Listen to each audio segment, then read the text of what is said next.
January 19th, Saint Canutus, or Canute, King of Denmark and Martyr. Saint Canutus, King of Denmark, was endowed with excellent qualities of both mind and body. It is hard to say whether he excelled more in courage or in conduct and skill in war, but his singular piety eclipsed all his other endowments. He cleared the seas of pirates, and subdued several neighboring provinces which infested Denmark with their incursions.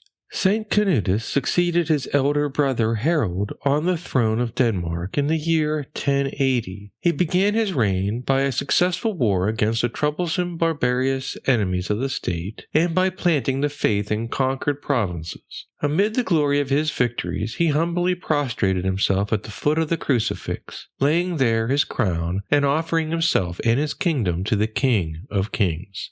After having provided for the peace and safety of his country, he married Eltha, daughter of Robert, Earl of Flanders, who proved herself a spouse worthy of him. They are the parents of Blessed Charles, Count of Flanders, a martyr for his faith, brutally slain like his father while in prayer. The justice of Saint Canutus as sovereign became evident when he condemned to death a Danish lord whose vessel, to keep the owner's luxury in place, had pillaged the ship of a neighboring country and massacred the crew. He applied himself to the reform of all internal abuses. For this purpose he enacted severe but necessary laws for the strict administration of justice, the repression of violence and tyranny by the powerful without respect to persons. He favored and honored holy men and granted many privileges and immunities to the clergy. His charity and tenderness toward his subjects made him study all possible ways to make them a happy people. He showed a royal generosity in building and adorning churches, and he gave the crown which he wore, of very great value, to a church in his capital and place of residence, where the kings of Denmark are still buried.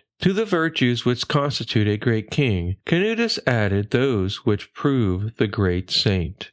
A rebellion having sprung up in his kingdom, the king went to church to pray. While in the church of St. Alban, to perform his devotions and return God thanks for all he has given him, the rebels, informed by a rebellious officer, surrounded the church. While the fighting continued, the king soon perceived his danger, and he confessed his sins at the foot of the altar and received Holy Communion. Stretching out his arms before the altar, the saint fervently recommended his soul to his Creator. In this posture he was struck down with a javelin while on his knees by the enemies of his Christian reign. His wicked brother Olas succeeded him in the kingdom. God punished the people during his 8 years and 3 months of reign with a dreadful famine and other calamities. However, he also attested the sanctity of the martyr by many miraculous cures of the sick at his tomb. For this reason, his relics were taken up out of their obscure sepulchre and honorably entombed toward the end of the reign of Olas. His successor, Eric III, a most religious prince, restored piety and religion. He also sent ambassadors to Rome with proofs of the miracles performed and obtained from the Pope a declaration authorizing the veneration of Saint Canutus, the proto-martyr of Denmark.